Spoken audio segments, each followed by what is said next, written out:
There's a waterfall. I gotta find a campsite. Oh, hey guys. Fancy seeing you guys here in Yosemite National Park. I'm just following the map and trying to find a campground. Luckily, we have a task in the home learning menu this week that has us drawing our own map. So maybe if I do that task, I can learn about how to read maps and I can actually find the campsite. So here's the map that I created. Instead of creating a map about my house, I did one of my garden because I've been needing to do that because it's getting hard for me to keep track of the plants I have in there, the names of them and what they need and stuff. So I decided to make a plant of my garden outside instead.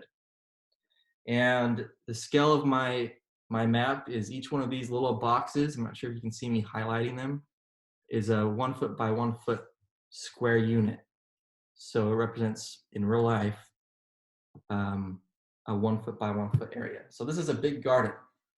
My wife and I wanted a really big garden. It takes up most of our yard, but it's just kind of what we wanted, and we worked really hard to make it, and we're really proud of it.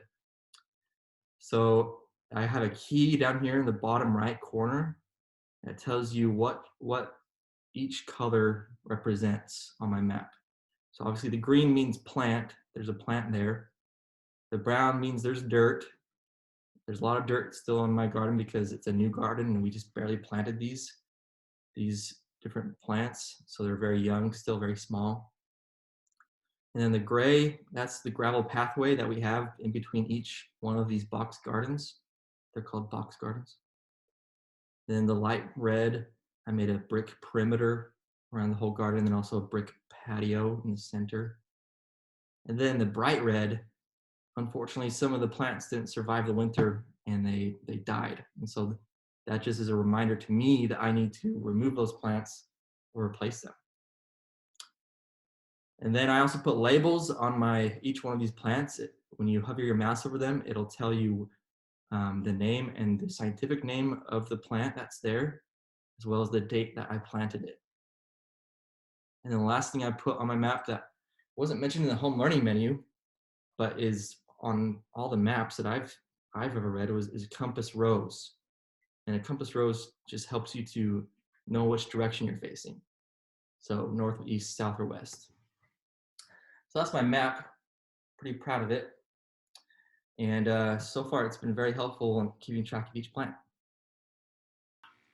I actually have a collection of maps.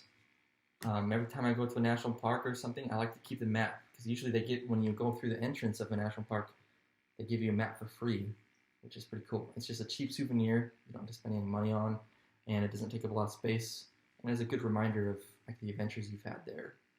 So here's the map that I have of Yosemite National Park, which is what you see in the background. It's down in California, and Mrs. Conlon, when she was a park ranger, she actually worked at Yosemite National Park, which is really cool, I think, because it's one of the most popular national parks, one of the most beautiful.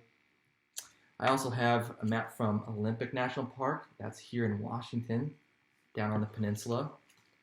This map, it shows a really big area. It shows almost the whole peninsula. And if you can see that darker green area that's highlighted on the map, that is the national park itself. And so the national park actually takes up a good portion of the peninsula. And one of my favorite things about the national park maps is on the back, they have these illustrations and all this information about the animals and the plants that you can find in the national park. It also has like a little bit on the history of the park as well. And another fun fact, Mrs. Conlon worked at Olympic National Park as well. So that's one of the reasons why she's so cool. I also think all the maps I've been seeing on Seesaw so far have been really, really cool. The ones that you've posted so far. Very detailed, very creative. So keep that up. And I look forward to seeing more maps if you haven't posted one. So post that in the next few days. And I hope you guys have a good day. See you next time.